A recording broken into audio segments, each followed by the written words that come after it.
Hi, I'm Morgan. I'm going to play the mom in this particular simulation. And I'm Becky. I'm going to be the child. And I'm Erin. I am going to be the foster parent.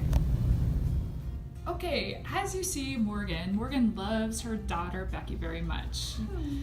And the string represents that connection around her. If you can see the gray yarn, because attachments, Becky is totally attached to her mom and her mom is attached to Becky and they love each other very much.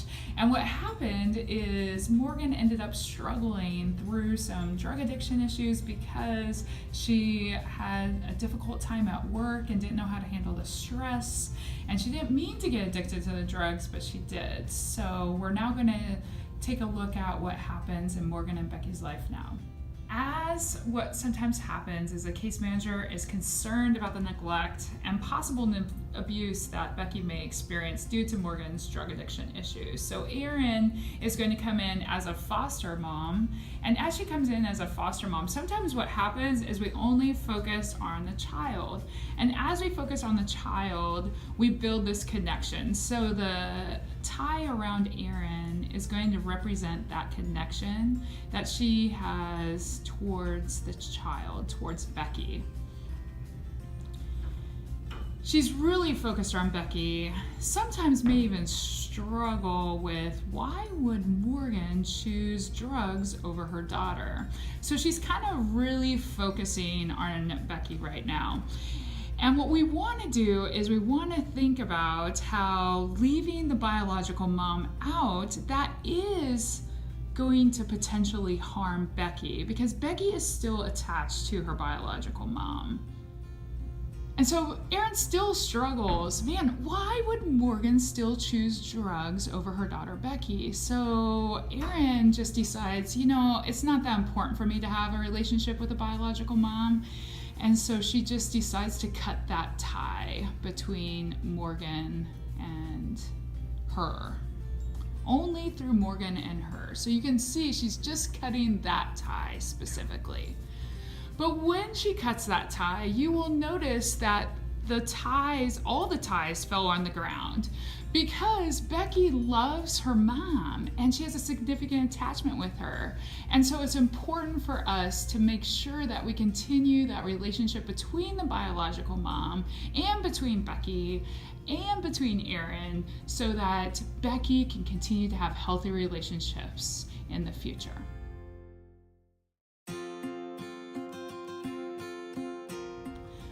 Morgan, I'm really interested to hear how you felt when that tie was cut, when Erin wasn't focusing on the relationship that you have with your daughter.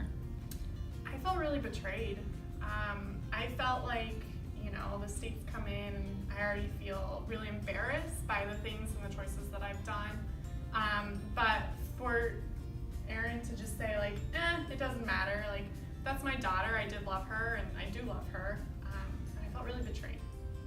Becky, I'd really like to know your perspective. So at first you were with your mom, and then Erin, when she came in, she was really focused on you, but she was not focused on your mom. How did you feel as a child? I felt very sad and upset, almost like I had to pick sides between the two of them, and that really was upsetting to me. Erin, I would like to know your perspective as a foster parent. So when you first came in and you were really focused on Becky and her safety, why were you so focused on Becky mostly? Well, as a foster parent, your first inclination is to just protect the child, and you don't really get to know the parent, the bio parent, as much. And so all you want to do is protect from whatever danger that got that child in your house in the first place. But initially, that is to protect, but at the end, you really don't end up protecting. You end up causing more harm than good. Did it surprise you that just by cutting the relationship with a mom, even though you still cared about Becky, that affected your relationship with Becky? It did. It's interesting how each link that she has to every person is actually rooted to her bio. Absolutely. Okay, so Becky, from a child's perspective, we just want to hear your closing thoughts that you would like to share. Yep, so in previous chapters, you guys have talked about the cycle of need and how, biological parents, even before maybe her drug addiction, she was meeting my needs, my basic needs. And so that really builds attachment that way. And so we are attached. And then Morgan, from the biological parent's perspective, what would you like to share with us? Yeah, so I think the most important thing for you guys as foster parents to keep in mind is that biological parents, they come in with a multitude of different things that are happening within that house. What's important to keep in mind is that for me as the biological parent in this situation, I was able to parent Becky appropriately and safely for the first 3 years of her life. As Becky mentioned, I was meeting her needs through that cycle of need. And that attachment was being built. Becky knew that she could rely on me to ensure that her needs were being met. Unfortunately, around her 3rd year of age, things happened at work, things got really stressful. Being a single mom, trying to take care of a 3-year-old, having all the stressors at work, I just didn't have a lot of resources. And unfortunately, I turned to substances. And that's how Becky got to need the care of a foster parent.